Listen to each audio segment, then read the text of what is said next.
Committee Republicans share the commitment to promoting economic growth through the elimination of unnecessary regulatory burdens, a hallmark of the Trump administration.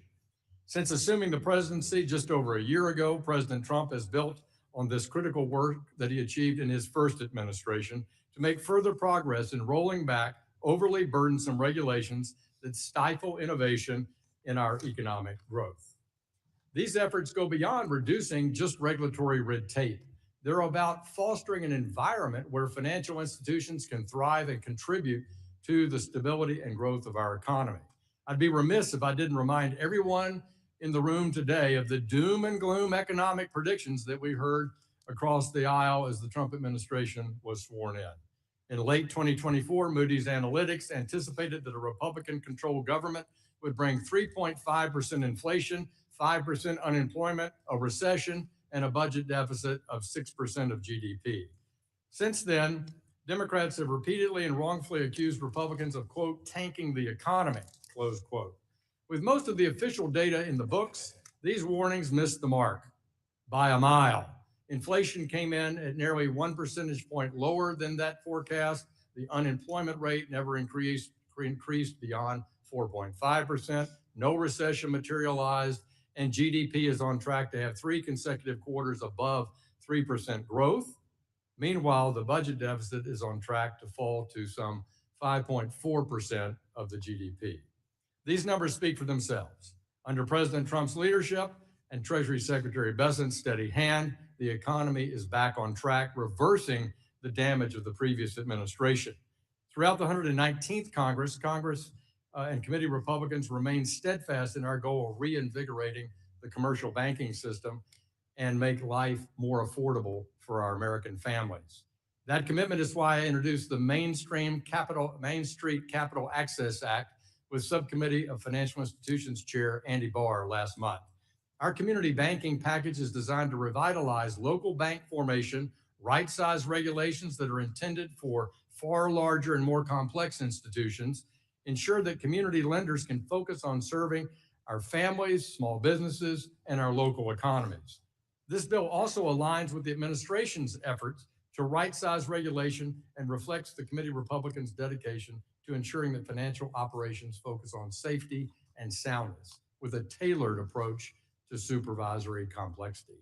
Similarly, our bipartisan Housing for the 21st Century Act addresses housing affordability head-on by reducing the burdens that have made homes and apartment construction untenable. Improving affordability requires directly expanding the housing supply. Paired with Main Street Capital Access, Americans will benefit from more homes and more affordable ways to finance them. We're grateful for your time today, Mr. Secretary. We look forward to the discussion, and I yield back the balance of my time. I now recognize the ranking member of the committee, Mrs. Waters of California, for a 4-minute opening statement. Thank you very much, Mr. Chairman. Last week, Donald Trump marked his first year in office with consumer confidence plummeting to a 12-year low. That is not a coincidence. Trump promised a so-called golden age, but apparently he only meant one for his family and billionaire friends. Instead of helping families, Trump's trade wars are driving up the price of goods like groceries, clothing, and furniture. Small businesses and farmers feel it too, and we all know exactly who is to blame. Instead of lowering costs, Donald Trump has doubled down on chaos and cruelty while handing more power and more freedom to Wall Street. For example, instead of directing the Financial Stability Oversight Council to address threats to our economy, Mr. Secretary, it appears that using it to do the exact opposite and deregulate Wall Street. While Trump claimed he wants to cap credit card interest rates, his administration has repealed rules that curbed excessive credit card late fees and shuttered the Consumer Financial Protection Bureau, the very agency that returned $21 billion to Americans after they were ripped off.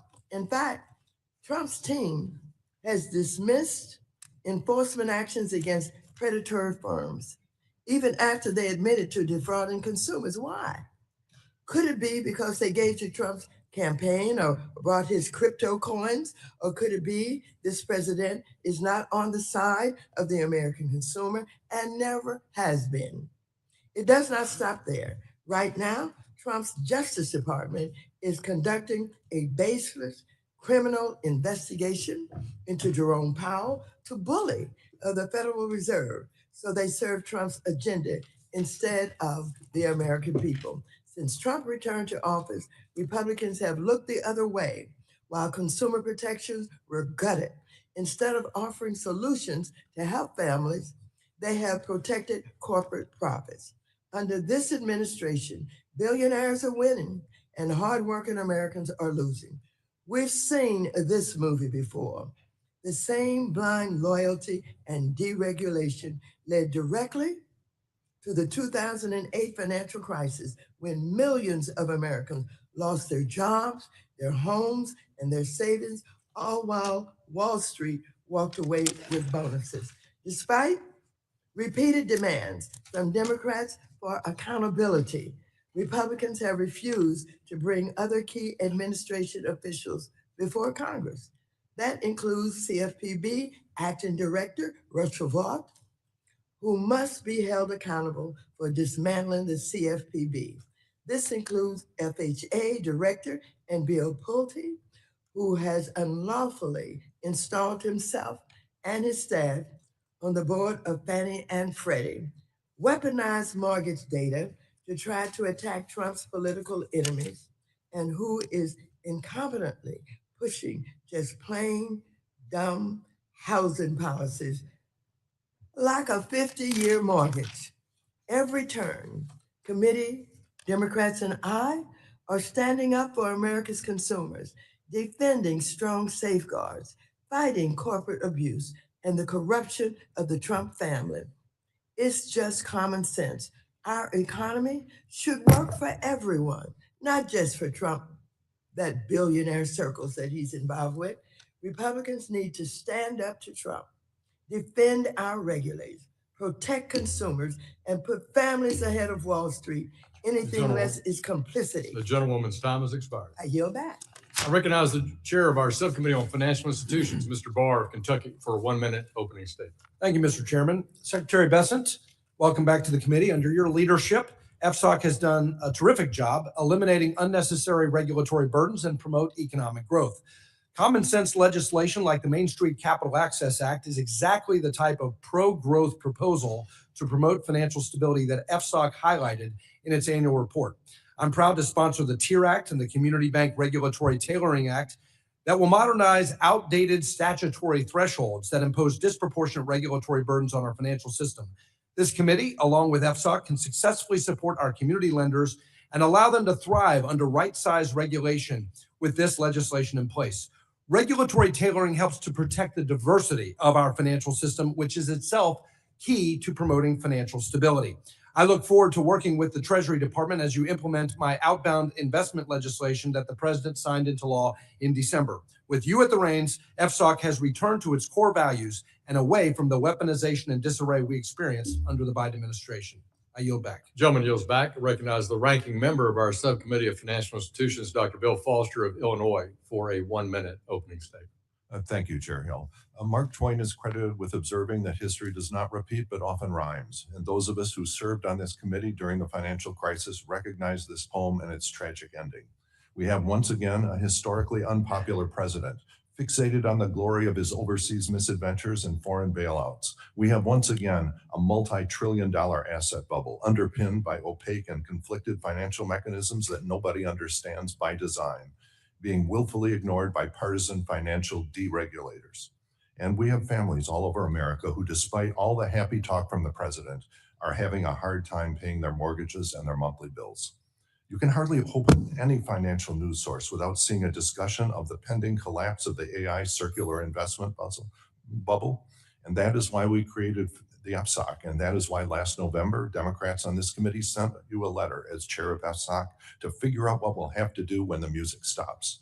Your response was insufficient, dismissive, and dangerous to our economy. I look forward to hearing more from our questions and yield back. Gentleman yields back.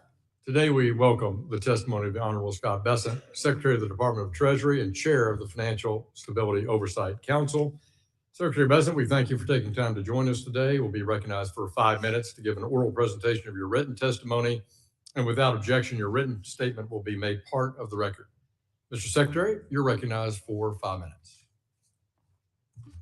Chairman Hill, Ranking Member Waters, and members of the committee, thank you for inviting me to discuss the Financial Stability Oversight Council's 2025 annual report.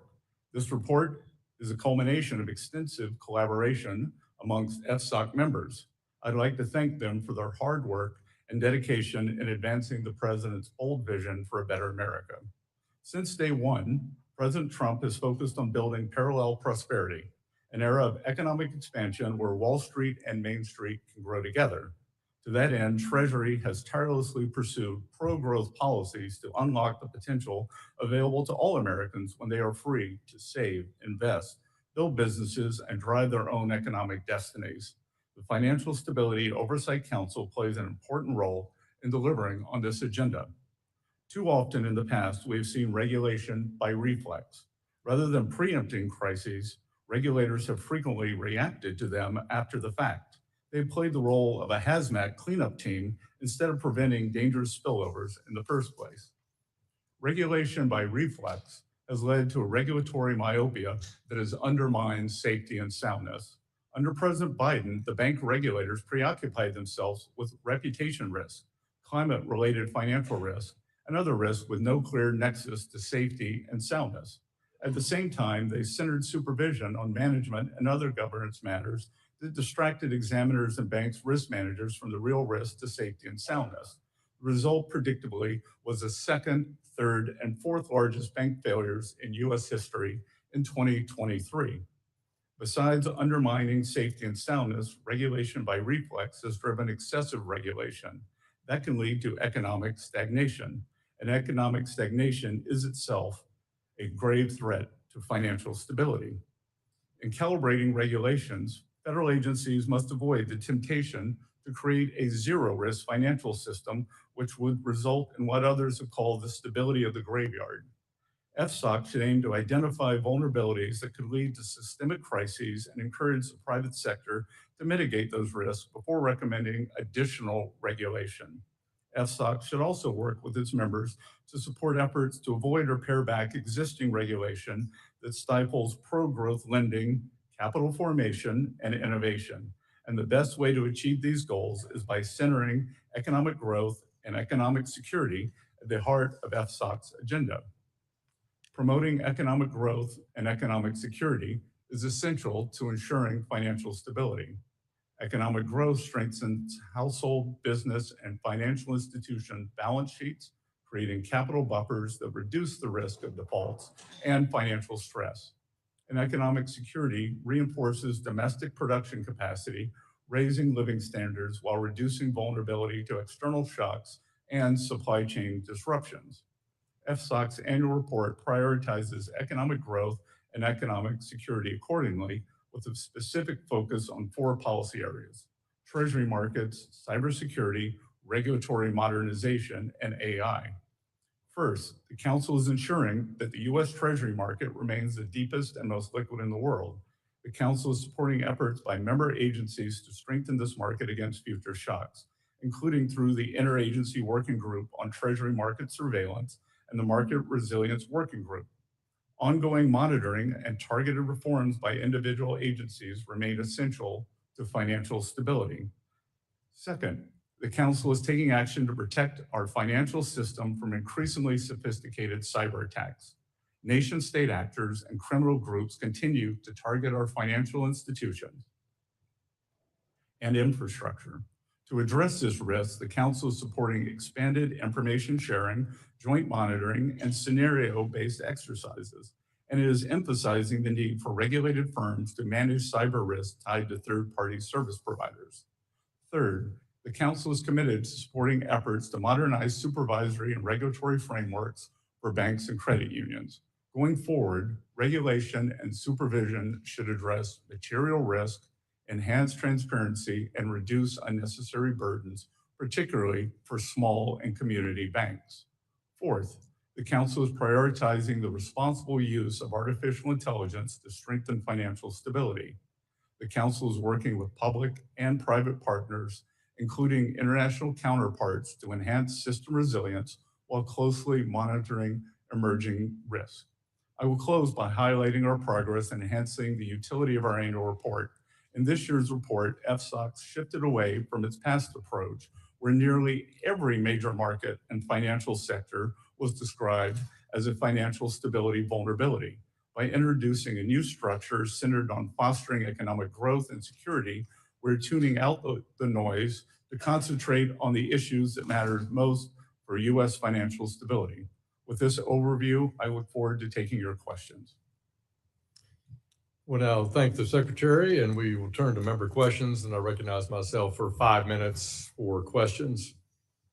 You made a persuasive case that since President Trump was sworn in, that economic growth is a cornerstone of his presidency, and you highlighted today, as you have in speeches over the year, the importance of that Wall Street's doing well, but it's Main Street's turn, and you'd like to see economic growth expanded into what I always quote from Steve Case, the rise of the rest, where we see that economic performance expand across the country. We share that commitment here on this committee by reversing elements of the regulatory framework that have sought, possibly certainly well-intentioned, the concept of too big to fail, but ended up in creating an environment over the past 15 years where community banks are too small to succeed, or maybe avoiding your term today you chose to use, the stability of the graveyard. The committee has worked together on a bipartisan basis to highlight some of the principal actions that we've considered over the past year. Our Main Street Capital Access Act, which we intend to bring to the House floor. We're grateful for your Undersecretary, Mr. McKernan, who last month joined us as we rolled out that package to talk about how we can collaborate. Would you take a minute and from your perspective, how do strong, well-capitalized community banks and the benefits of tailoring that are in this legislative proposal help accomplish faster economic growth and the rise of the rest? Chairman Hill, as I've said, it's Main Street's turn, and essential for Main Street's having its turn are the small and community banks. And I would note that thanks to onerous regulation, and as you and I both say, community and small banks became too small to succeed.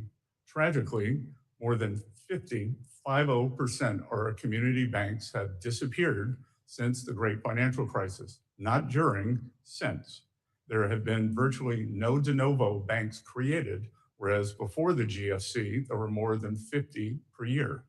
And small and community banks not only are the anchor for community-based lending, but they provide the bulk of lending for agriculture, for small real estate loans, and for small business loans.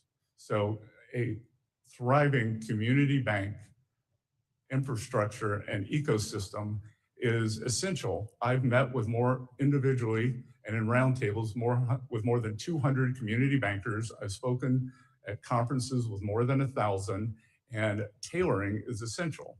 I had one banker from my home state in South Carolina with assets of about $200 million tell me that under the previous regulatory regime, she was told that she should be more like Bank America, the second largest bank in the country. And so it is essential that we have the right tailoring, right risk levels, and right monitoring of these important institutions.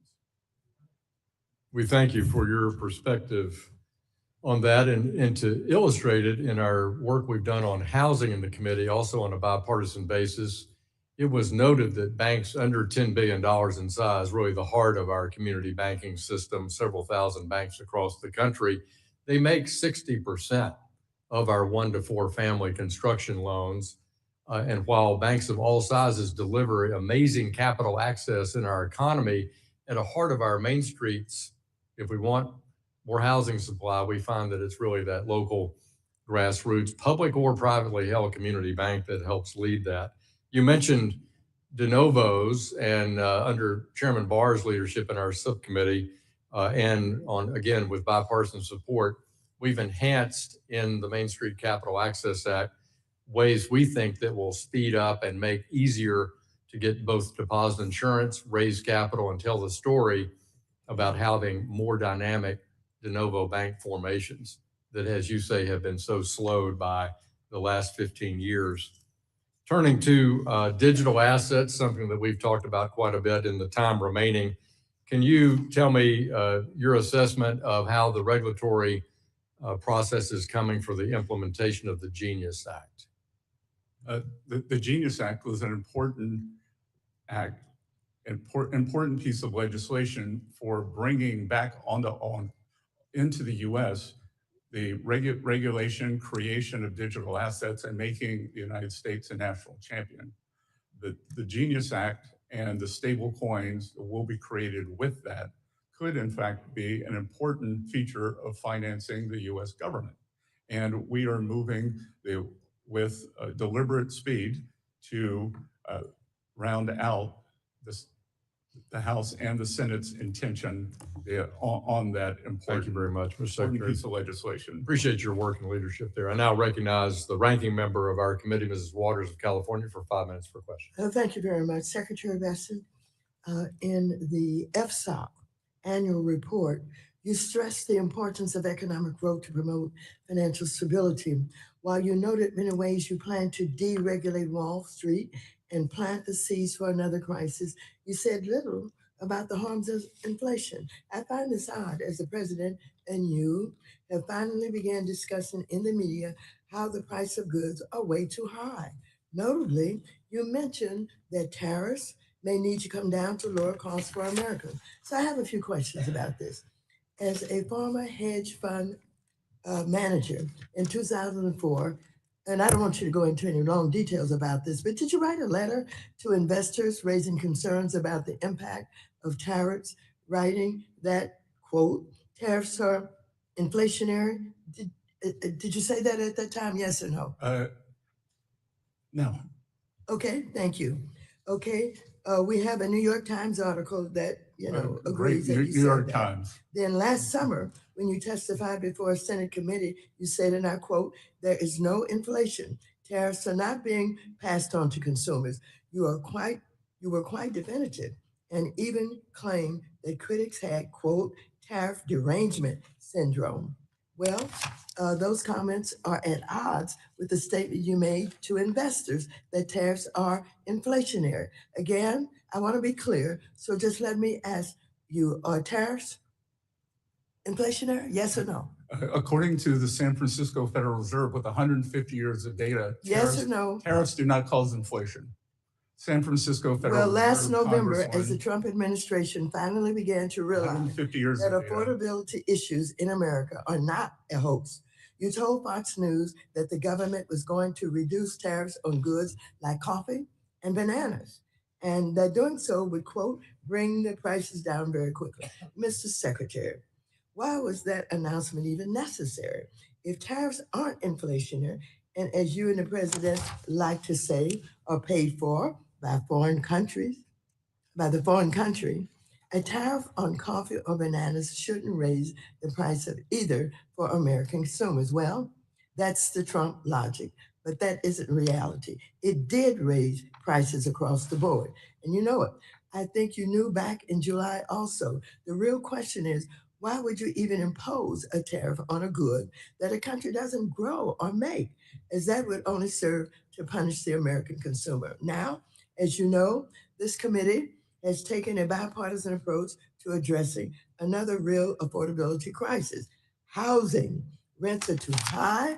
There aren't enough houses. However, one clear reason that the housing crisis has grown worse is that you and the rest of the Trump administration levied tariffs on housing production goods like lumber and steel, as well as appliances. These tariffs will result in half. Lumber is Reclaiming my time. You don't get to talk. Lumber is at a Reclaiming my 5-year time. low, Congresswoman. Reclaiming my time. Let's just have the facts. Reclaiming my time. Thank you. However, one clear reason that the housing crisis has gone worse is that you and the rest of the Trump administration levied tariffs on housing production goods like lumber and steel, as I said, as well as appliances. These tariffs will result in 500,000 fewer homes built at a time when we need more homes built, not less. Trump single-handedly made housing more expensive.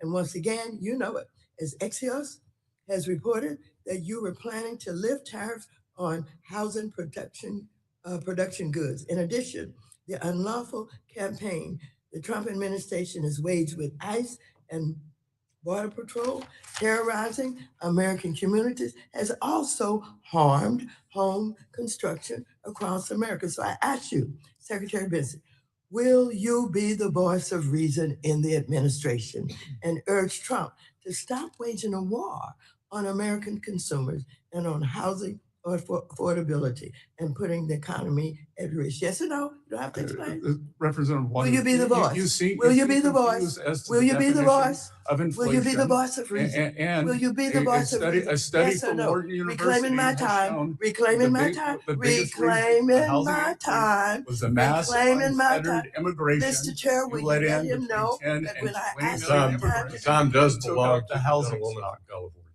10 and 20 million immigrants Can you took shut up the him up? housing stock Oh, of working Americans. And can you maintain some level of dignity? Gentleman's time has expired. No, my time has not expired. Your time has expired. The The gentleman, gentleman took up my time.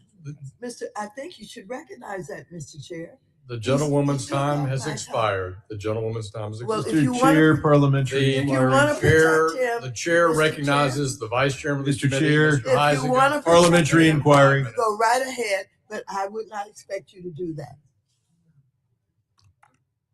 Thank you, Mr. Chairman. And I will grant very briefly anytime that you feel like you need to address anything. Again, I think the ranking member does not understand. Mr. Secretary, I'm sorry.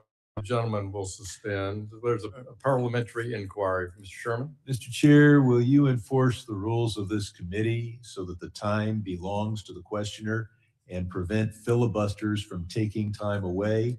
And if those filibusters by the witness do take time away, will you allocate additional time? I will enforce the 5-minute rule. The I gentleman want my from- time back. The gentleman from Michigan is recognized. I grant briefly anything that you feel you need to address. I believe the ranking member does not understand the definition of generalized inflation versus one-time price increases. I would also note that housing, especially for working Americans, a Wharton study has shown that the mass unfettered immigration, adding 10 to 20 million new people demanding housing, Congresswoman, is what caused a great deal of housing inflation for working Americans. So you and the Biden administration should be ashamed. Which is also why we are seeing rents. There was just a recent media story on this. Rents are going down partially because of that enforcement.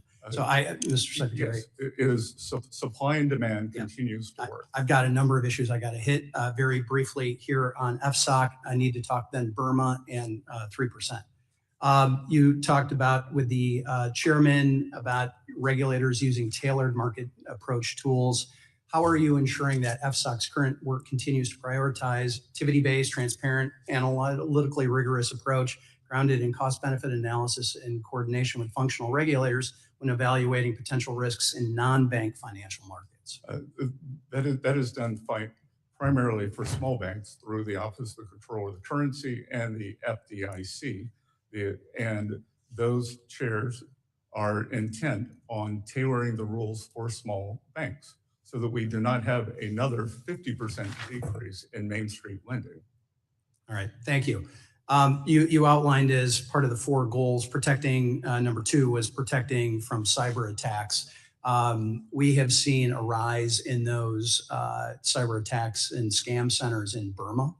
And I applaud you and Treasury for some of your work in that, including sanctioning North Korean individuals, selling weapons to the Burmese military regime, as well as the Democratic Korean Benevolent Army, Burmese army group that has organized these scam centers. However, last week it was reported that Iran was secretly shipping vast amounts of jet fuel in Burma. I need to move through this quickly here, but that's why last year I introduced a bipartisan legislation that would specifically require the president to determine whether to impose stronger blocking sanctions on Myanmar oil and gas, Myanmar Economic Bank, and foreign persons operating in the jet fuel sector of the Burmese economy. I read recently that Treasury responded to Reuters' report by noting that Iran's quest for, quote, new markets is a sign that President Trump's policies are working, which I would agree. I'm also aware that Burma's military leaders have attempted to gain favor with the president, especially when it comes to lowering tariffs levied on his country. This is something that simply cannot happen. I represent a significant Rohingya population and know that the active bombing that is going on is unacceptable. And I believe we must continue to impose strict sanctions on the Burmese military rulers. What tools can Treasury use to punish both Iran and Burma for violating both U.S. and other Western country sanctions? Well, with respect to Iran, President Trump, upon entering office, instructed U.S. Treasury to implement a maximum pressure campaign. And we saw the fruits of that campaign in December as the Iranian economy has collapsed. Yeah. We had a large bank collapse there. The central bank was forced to bail it out, created inflation, and the brave Iranian people have taken to the streets. We continuously monitor trade between two countries like that. The good news would be Iran has a significant shortage of dollars to buy, whether it is weapons or goods for the people, or to pad the Swiss bank accounts of the Iranian regime. We've got to keep the pressure up on Iran, but also that pressure on the Burmese junta, please. Lastly, I'd be remiss if I did not thank you in public for your discussion of a desire to lower the deficits to 3% of the GDP. I've introduced, along with 14 of my colleagues from the Bipartisan Fiscal Forum that I chair with Congressman Scott Peters out of California, that urges the House to achieve this 3% goal by 2030, a tangible, achievable goal that is desperately needed. And we're building consensus here in the House. I know you and the administration take the ticking debt bomb seriously, and I hope that to continue this conversation with you. I don't know if you can, in 10 seconds, I look address forward to 3%. working with you on that. And I would note that the deficit to GDP calendar year 2024, 7%, highest, not at war, not in recession. Calendar 2025 down to 5.4%. Gentleman's I time yield has back. expired. Thank you. Chair recognizes the gentleman from California, our ranking member of our Capital Markets Subcommittee. Mr. Sherman, you're recognized for 5 minutes. I want to agree with the gentleman from Michigan that we need to impose those sanctions on the Myanmar regime and protect, of course, the Rohingya minority to the extent we can. The FSOC has to define what is systemic. I, for one, think that we shouldn't be focusing on the assets, but rather the liabilities. We didn't have a problem in 2008 because the banks had too many assets. We had a problem because they had too many liabilities. So I don't see how most— Congressman, that's incorrect. Ben Bernanke, then Fed chair, said, could you please tell me what these assets are? I'm going to reclaim my time. Regardless of that, I'm going to ask you whether you not going to ask you to agree with me. I'm going to ask you to agree with your predecessor, Secretary Mnuchin. During the first Trump administration, that Secretary Mnuchin promulgated interpretive guidance that prioritized an activities-based approach to systemic risk regulation over an entity approach. Secretary Bessent, you have indicated that you want to kick off a review of FSOC's activities and processes. The FSOC Improvement Act, led by my colleague, Dr. Foster, which I've co-sponsored, as you know, would codify an activities-based approach to systemic risk regulation. Does the FSOC plan to revert to the 2019 guidance of the first Trump administration regarding a definition of a SIFI? Yes, we prefer an activities-based approach rather than an institutional-based approach. Thank you. I want to pick up on the ranking member's comments about whether tariffs cause inflation. You know, economists can say when the price of something goes up by 20%, that isn't inflation. It's a one-time price increase. But out in my district, when the price of something goes up by 20%, we call that unaffordability. And to say it's not inflation is sophistry. I'll point out that every time Democrats had and regulations that increased a company's cost, people in this room said that's going to cause inflation. Well, tariffs clearly have to be paid by companies. And if environmental costs are passed through, you can be sure tariffs are passed through. The ranking member asked the question, why a tariff on coffee and bananas? I think the answer is obvious: to make our tax system more regressive, to pay for the big, bad, beautiful bills, cuts in taxes for billionaires, and to fund ICE. I used to head the largest sales tax agency in this country, and we knew the sales tax was regressive, but we knew it would be even more regressive if we imposed taxes, sales taxes on food. And that is what you do with a tariff on bananas and coffee. Mr. Secretary, we lived through the bailouts of 2008. When powerful men lose money, they now want a government bailout. Does the Treasury Department or the various components of the FMOC have the authority to bail out Bitcoin? Could you please elaborate? What exactly does bail out Bitcoin? Okay, could you Congressman? That's a instruct the very- banks of this country to buy Bitcoin, or change banking regulations so that they are encouraged to do so in terms of the reserves that they're otherwise required to have? Again, that within the context of asset diversification within banks, they could hold many assets. They can, and there are different, but do you have the authority to order banks to buy Bitcoin or to invest U.S. tax dollars in Bitcoin or Trump coin? I am Secretary of the Treasury. I do not have the authority to do that. And as Chair of FSOC, I do not have that authority. So we're not going to see our tax dollars invested in crypto assets.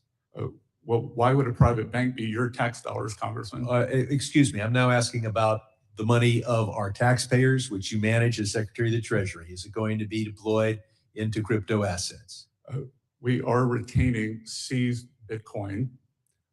That's not exactly taxpayer money. You collect a lot of taxes this month. No, that is an asset of the U.S. It's an asset of the It is an U.S. asset of the It US was government. And are you going to invest any? And I will point out, Mr. Secretary, reclaiming my time, are you going to invest? From the California asset style. seizure, that 1 billion of Bitcoin was seized, 500 million was retained, and that 500 million has become over 15 billion. Gentleman's time has expired. The gentleman from Oklahoma, the chair of our Monetary Policy Task Force, Mr. Lucas, you're recognized for 5 minutes. Thank you, Mr. Chairman, and thank you, Secretary, for being here today. You've said that the current deposit insurance framework is a vulnerability for the banking system, that there is a competitive imbalance that favors large banks, and that this increases the risk of bank runs and erodes depositor confidence. Can you talk more about a targeted expansion of deposit insurance for non-interest-bearing transaction accounts, and would that strengthen financial stability within the system? Congressman Lucas, thank you for that very important question, because it is my belief, because there is the belief that big banks, the depositors, will not lose money. During a financial crisis, as we saw in 2023, assets leave small banks. And much of that is what is known as the payroll account. So I think it is very important for small banks to have one non-interest-bearing account that can have a much higher level of insurance so that they are able to retain deposits during a stress period. This is one of the reasons that we have seen assets leave small banks. It is one of the reasons that we have seen 50% of small banks disappear.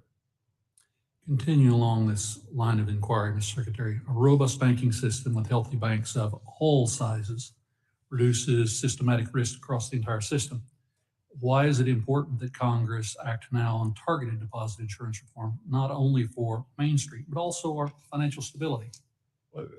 Again, deposit volatility, which is what you're referring to, is deposits moving during a stress time, does not benefit anyone in the long run. And one more question on this perspective. Congress should look at giving FDIC authority to raise the coverage level for non-interest bearing transaction accounts to an appropriate amount that is data-driven and put smaller institutions on a level playing field with larger banks.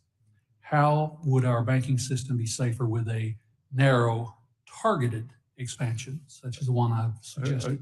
Again, it would permit the small and community banks to continue competing.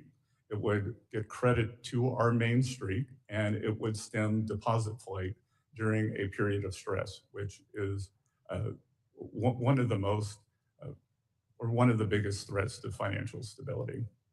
Focusing on a slightly different subject. Sometimes something I've focused on as chairman of the task force on Treasury monetary resilience has been strengthening market stability and liquidity. We saw occasional bouts of Treasury market volatility last year. How would reforms to banking regulations like the liquidity coverage ratio and stress tests incentivize market intermediation for banks and improve market stability? Again, Congressman, wonderful question.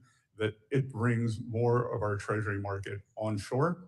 And as you said, there were periods of stress last year. The market successfully navigated those. At the end of January, we had the third highest volume in the Treasury market, and the bid-ask spreads, very important for the financial well-being of the American people who are invested in money market funds, in bond funds, in their retirement funds. They have stayed right in the center line, and we are at a 5-year low in bond market volatility. Thank you, Mr. Secretary. I yield back, Mr. Chairman. Thank you. Gentleman yields back. Chair recognizes the gentleman from New York, ranking member of our Foreign Affairs Committee. Mr. Meeks, you're recognized for 5 minutes. Thank you, Mr. Chairman. Secretary Bessent, if I'm not mistaken, you were working in the financial service industry during the late 1980s, correct? I was. Thank you. And well, I'm wondering, do you recall or you're knowledgeable of the Keating 5 scandal back then? Yes, sir. And I will point out that I was. I don't want to. No. I will point out that Limited time. I have limited time. I The identified. gentleman is from, time. the Secretary is the gentleman I from just New asked York's you a time. question. So I just want to make sure everyone knows who doesn't know that the Keating 5 scandal involved 5 U.S. senators accused of pressuring the Federal Home Loan Bank Board to expedite and give more consideration to the case of Charles Keating Jr., who ran the California-based Lincoln Savings and Loans.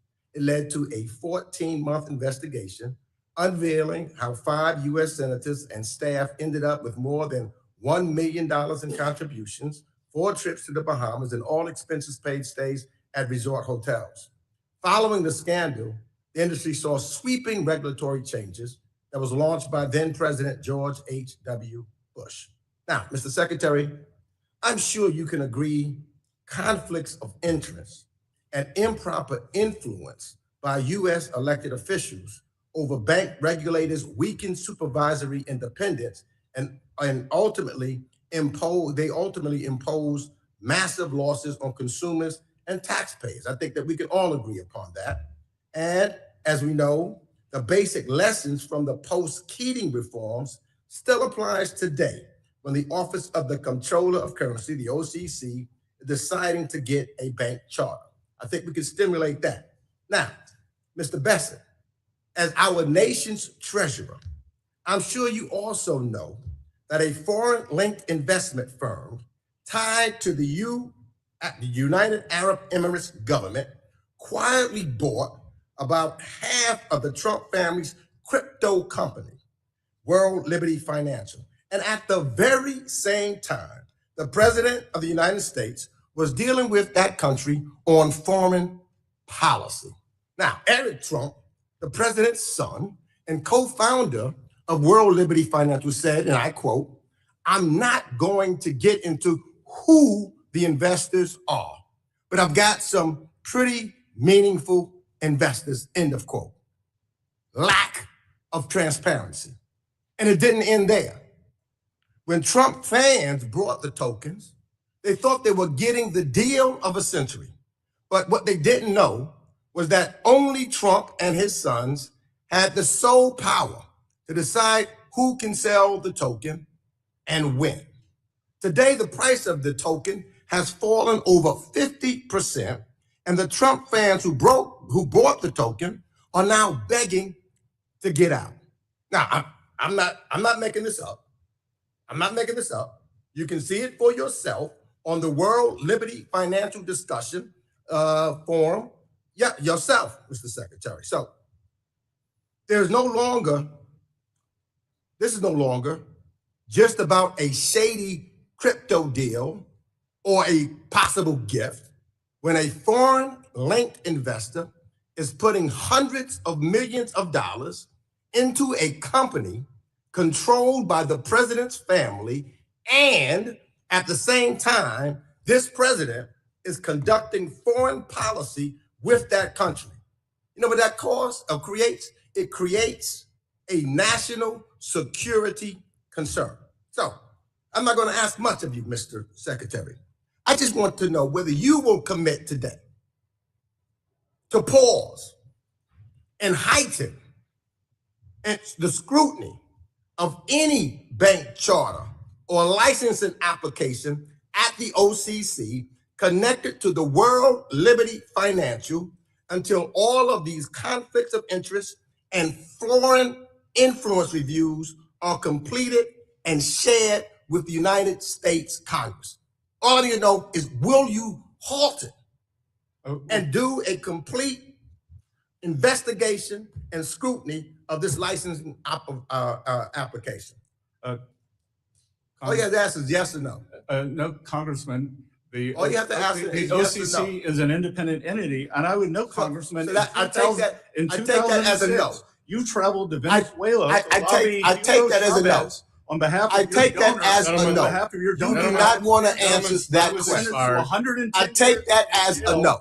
for a $7 billion. Gentleman's bond. time I'm asking you to do your responsibility Secretary. as Secretary of the Treasury. Into a Venezuelan. You do not. Mr. Meeks, Will you? time has expired. You No, cannot no, you erase told the what you witness. did in He's the one that 2006. went past your time, Mr. Chairman. No, and the He did not answer my question, and he order, wouldn't pass the Mr. time. Meeks. He had 6 seconds left to try to answer your question, and the It was time a yes or expired. no. It was a yes or no answer. I asked him, will he? No, was Gentlemen, yes the or no. chair recognizes OCC the is an gentleman. independent Stop Mr. covering Bessent. for the president. Yeah, well, Stop Mr. being his flunky. yeah, and Gentlemen. He's talking to me. I'm responding your back to him. 2006 trip to Venezuela. Neither Why one. don't Stop why don't you covering tell for the the president. Secretary Don't be a that? flunky. Work for the Mr. American people. Secretary, Mr. Meeks, trip to Mr. Venezuela? Meeks, Work for the American people. And maybe Don't you're be going- a cover-up for a mob. Maybe you're going to As see your long as friend he talks, Nicholas he'll talk. Maduro I gentleman in Brooklyn is not prison. recognized. Mr. Bessent, please. I recognize the gentleman from Texas, Mr. Sessions. You're recognized for 5 minutes. Mr. Chairman, thank you very much. Secretary, welcome to the Financial Services Committee. I'm delighted that you're here. Mr. Secretary, we've talked with you about a broad range of things, not necessarily related to FSOC and your chairmanship there, but I would like to, if I can, talk with you something about the word public confidence. And the word public confidence does have a lot to do with the financial stability of the country. There are reports in social media that have shown, and I don't want to put you in a position where you cannot answer this because of anything that you've learned in Minnesota with the $9 billion worth of fraud. But there are social media accounts that show people who are at a Minneapolis airport with baggage full of up to $1 million cash attempting to exit the country. And I have engaged several people who have worked at Treasury to ask their opinion about that. That not the relationship between how they got the money, but just that it's going out of the country and following the law. Can you tell us or give this committee your viewpoints about people not using some other system, but taking cash up to $1 million through our airports to leave the country?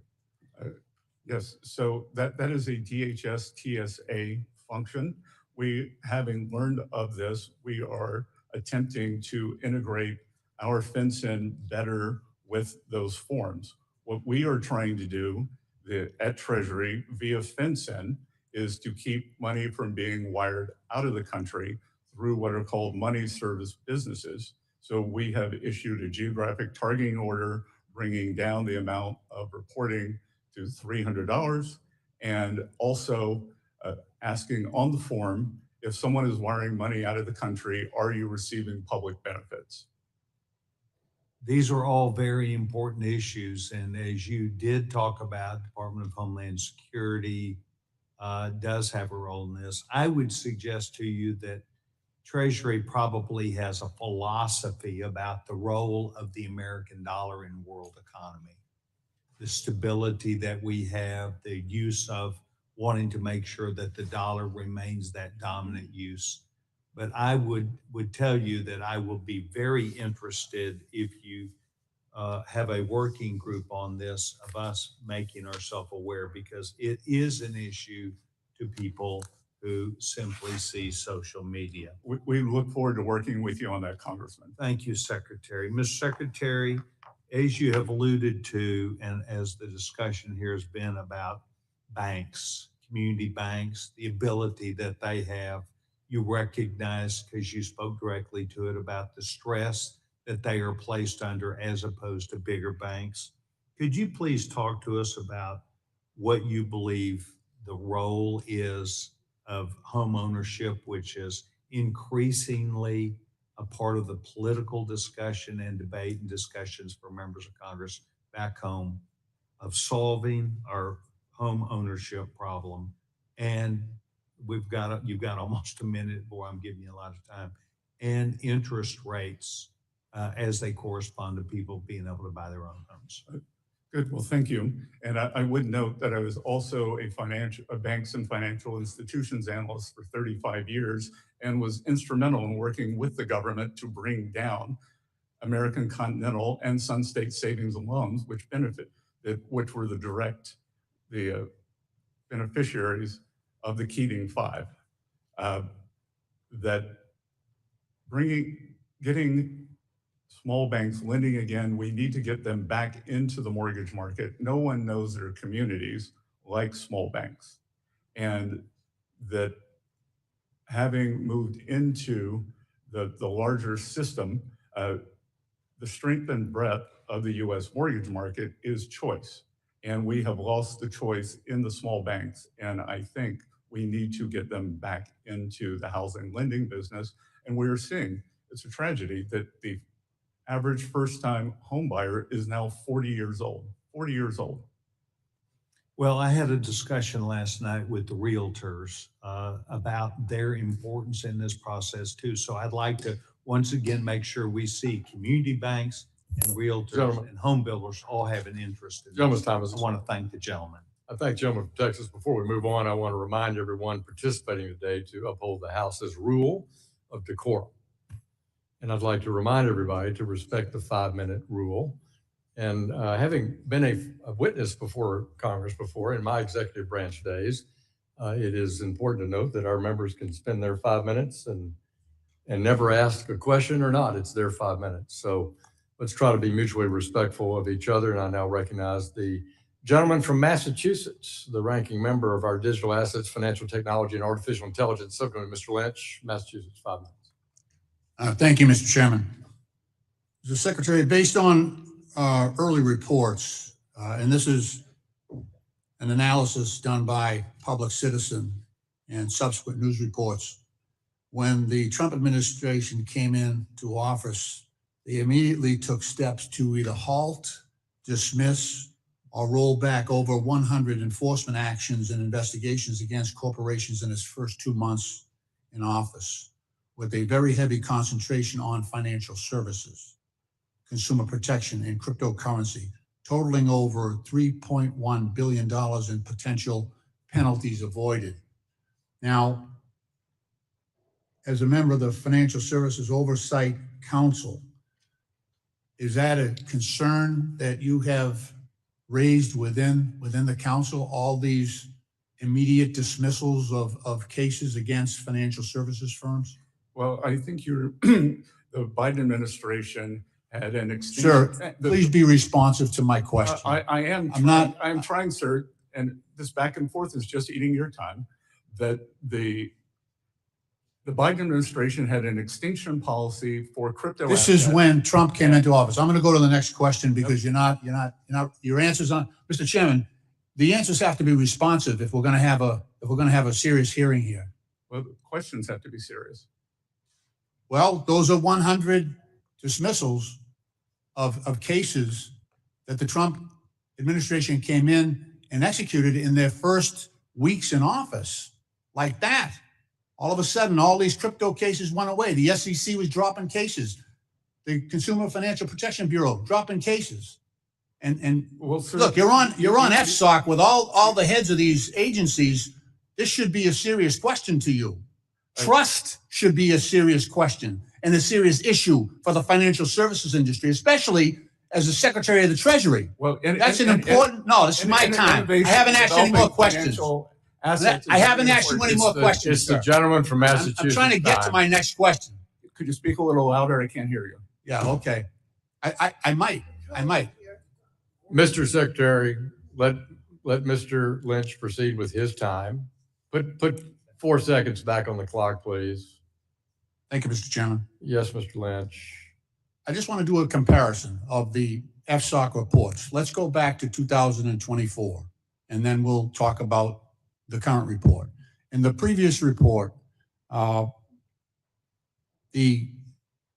members of FSOC expressed serious concerns related to potential risk to financial stability regarding the lack of explainability and high complexity of AI and the approaches that have a potential to heighten financial instability, especially in the areas of bias and discrimination in credit decisions. That was in 2024. Your report in 2025 focuses on removing regulatory impediments. So in 2024, we were concerned about consumer protections. And now, under your leadership, we're concerned with eliminating regulatory impediments. The dangers, and that was a report during a time where the chairman and I were co-chairs of an AI task force. Those dangers haven't gone away in reality. Those dangers are still as severe for the American consumer, but they are absent from FSOC's report. So it's obviously you've eliminated or dropped that priority as an issue for FSOC. So can you explain the change from protecting the consumer and now eliminating regulations? We are charged with financial stability, and we are focused on leveraging AI strengthen the financial system resilience, but with economic growth and a security lens. On the issue of explainability, any concern about that in the use of AI in the financial services industry? I'm sorry, what was the question?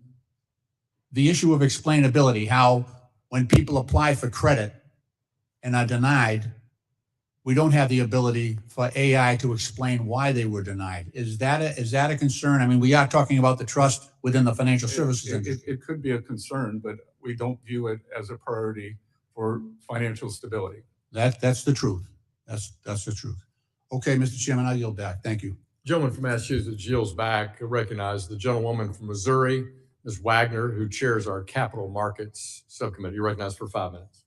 I thank you, Mr. Chairman, and Secretary Bessent. I find your answers to be quite clear, substantive, and as always, well informed. Thank you for being here. Early, sir, in your tenure as Treasury Secretary, you said, and you touched on it here today, and I quote, "For the last 4 decades, Wall Street has grown wealthier than ever before, and it can continue to grow and do well. But for the next 4 years, it's Main Street's turn. It's Main Street's turn to hire workers. It's Main Street's turn to drive investment. And it's Main Street's turn to restore the American dream." And as chair of the Capital Markets Committee, I could not agree more, sir. For too long, outdated securities laws have limited everyday Americans' ability to invest in innovative startups. At the same time, the number of companies listed on public markets continues to shrink. And as a result, everyday Americans in Missouri's 2nd congressional district that I have the honor to represent have fewer opportunities to invest toward major life goals, including owning a home, paying for their children's education, or securing a dignified retirement. Main Street businesses across the Midwest and other regions of our country are overlooked as venture funding and capital raising opportunities remain largely concentrated on the coast. That is why I have made it a priority to facilitate capital formation and empower entrepreneurs and small businesses across America. Just weeks ago, Mr. Secretary, December 11th to be exact, the House passed my Invest Act, a bipartisan package of 22 bills focused on 3 goals: expanding access to capital for small businesses, increasing opportunities for everyday investors, and strengthening our public markets. Capital formation is the lifeblood of American economic growth and prosperity. Our capital markets are indeed the deepest and most liquid in the world, and the Invest Act will ensure that they remain among the greatest strengths for decades to come. I look forward to continuing to work with you and the administration to advance these priorities and unleash the power of our capital markets. Secretary Bessent, in your view, what are the largest barriers to capital formation for a small business? Congresswoman, I look forward to working with you. And I think I would bifurcate that. Most small businesses are individuals. And Correct. for many individuals, we have learned that most of them, 38% of Americans, do not own equities. So with the Trump accounts, which will give every child $1,000 seed finance, every American will be invested in a low-cost index fund. Every American will have a share of our great innovative economy. For small businesses, it is often, I would say, it is a duality of regulatory and access to finance. Americans are entrepreneurial. We want to get out and form businesses. And I believe that with the confidence of being able to do that, and what President Trump's agenda has done, businesses now have tax certainty with the One Big Beautiful Bill, that 100% deductibility of equipment, of factories, and of ag structures. We have energy certainty with our energy dominance, and we have regulatory certainty as we are pulling back the regulatory morass that was highly harmful to both small and large business. Absolutely. And as global competition for capital intensifies, the United States risks falling behind if our public markets also, I must say, remain costly or inaccessible for growing companies. How important is capital formation reform, like the reforms included in the Invest Act? Again, 22 bipartisan bills that we brought to the floor with the support of 87 Democrats. How important are these reforms to maintaining U.S. economic leadership and long-term growth? Quickly, sir. Congresswoman, they're vital. And what we have seen, as you correctly outlined, is since the early 2000s, the number of public companies available for Americans and indeed international investors to invest in has greatly diminished, and it has developed into a network of private assets. Thank you. My time has expired. I have others that I will put forward for the record, and I yield back. Gentlewoman yields back. Chair recognizes the gentleman from Texas, Mr. Green, who's the ranking member of our Oversight and Investigation Subcommittee. Mr. Green, you're recognized for 5 minutes. Thank you, Mr. Chairman. Mr. Secretary, I ask that you recall Liberation Day, the day that President Trump announced tariffs. I ask that you recall that when he made this announcement, there was a sharp decline in the stock market. In fact, when he made the announcement, the NASDAQ experienced a 6% decline the S&P 500, a decline of 11%. I ask that you also remember that some days later, the president announced that he was going to pause those tariffs. And when he indicated that he would pause the tariffs, the market then moved up. Do you recall these things, Mr. Secretary? I recall them very well, Congressman. Thank you. And I ask that you also recall, please, Mr. Secretary, that hours before the president announced the pause, he indicated by way of Truth Social, he has a more than 50% ownership in Truth Social. It's a great time to buy DJT. That was his announcement on Truth Social. And in so doing, Truth Social had a value that moved up. In fact, Truth Social, which the president has majority ownership, went up by $415 million. Now, here's what's interesting in this scenario. When he made that announcement and said it's a great time to buy DJT, that happens to be the symbol for his stock, DJT. I ask you kindly, and as one professional to another, Mr. Treasury Secretary, do you think that this should be investigated, the president's stock being linked to his Truth Social message, and that stock having gone up by some $415 million in a single day, and this is a stock that was doing very poorly prior to that, hadn't had a lot of success. Do you think that this should be investigated? No, sir. Kindly explain to me why we would not investigate the president making such an announcement as it relates to his stock and then reaping some $415 million as a potential capital. Well, all Americans benefited from the rebound in the markets that day. And in fact, the rebound in the market after that was the fastest in market history. Yes, it was. But here's what's interesting about your statement. You did not note, Mr. Secretary, that DJT had probably the sharpest increase on that day, 415 million, and that the president said buy DJT, and that's what happened.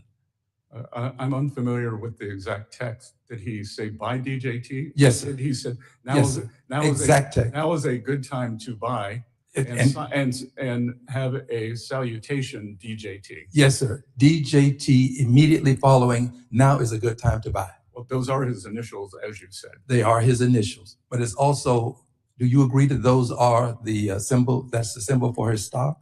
I believe it is. Okay. And do you believe that such a thing done openly and notoriously should not be investigated? Is that what you're telling the American people? Sir, I believe that anything that is widely disseminated is widely disseminated and available to everyone. Well, it was available to everyone, but what he said related to his stock could relate to something else, but to his stock. And here's the point, Secretary, here's the point. I believe that any other president making this kind of move is almost a hustle. I don't want to say that about the president, but making this kind of move would at least be investigated. If you're going to allow the president to do this openly and notoriously, $415 million, what you're doing is giving him a license to move markets at will, make announcements, and reap benefits. He is literally hustling the United States stock market. I yield back. Gentleman's time is yield back. Gentleman from Kentucky, Mr. Barr, Chairman of our Financial Institutions Subcommittee, you're recognized for 5 minutes. Thank you, Mr. Chairman. Mr. Secretary, you came here to testify about financial stability and threats to financial stability. I think what we're learning from this hearing, Mr. Secretary, is how much Trump derangement syndrome is a threat to emotional stability. There's been a lot of lectures directed at you today. Would you like to clarify anything or respond in any way to any of these lectures? I would just like to say that financial stability analysis centered on identifying vulnerabilities in financial institutions or markets that might disrupt the provision of credit or liquidity, disrupt other sectors, and lead to significant losses across the financial stability. This is what FSOC is chartered to do. Thank you. Secretary Bessent, I'd like to applaud President Trump and the Treasury Department for announcing Trump accounts.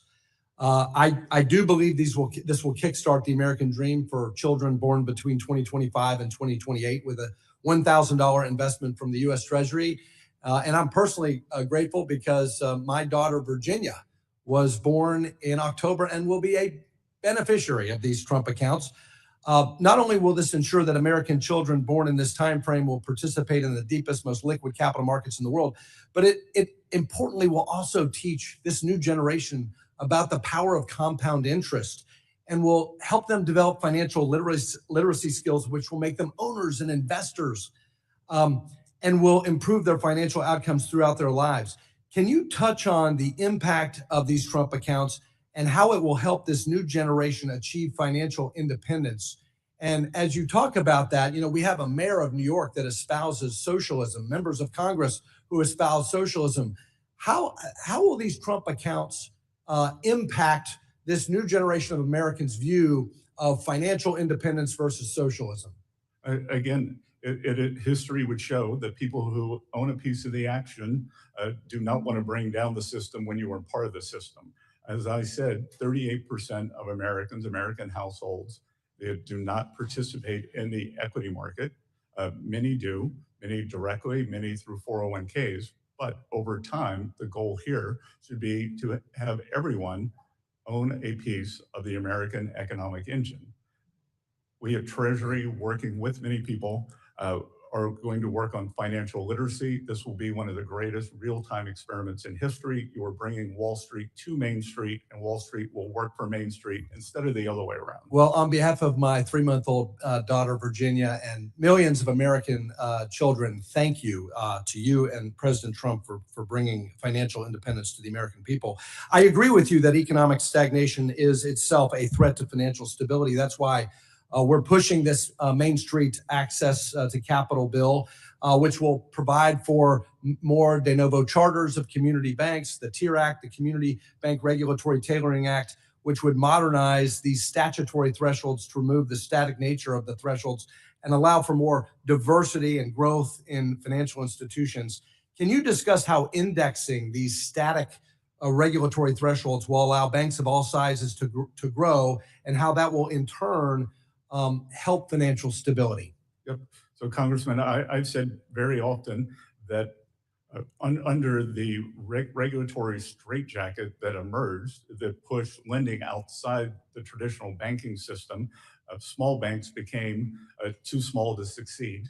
And I think we have to fix that and tailor it to the risk for people who know their communities, who are concentrated geographically. And if you were in Iowa, you were concentrated in farming. If you were in Florida, you were likely concentrated in real estate and tourism, and we need to make adjustments. And that will promote diversity in the financial system, which in turn will help with financial stability. Final question, Secretary Bessent. At the end of last year, President Trump signed into law the NDAA, which included my legislation, which will be overseen by the Treasury Department, the Comprehensive Outbound Investment National Security Act, also known as the Fight China Act. The COINS Act will ensure that Americans are not unknowingly funding the military-industrial complex of our adversaries by codifying and enhancing the Trump administration's existing outbound investment security program. Can you discuss the Treasury Department's new obligations under this bill, and how do you intend to implement it to prevent capital flows into Chinese military-industrial complex companies? Well, I want to thank you for this important piece of legislation. It is another arrow in our quiver, and I can tell you, as I am the lead negotiator with China on the economic front, it is very useful for me to be able to say, well, I'm happy to refer things to the Hill. Gentleman's time has expired. Great to work with you on that. I yield back. Gentleman's time has expired. I recognize the ranking member of our Housing and Insurance Subcommittee, Mr. Cleaver of Missouri. You're recognized for 5 minutes. Thank you, Mr. Chairman. Unfortunately, this is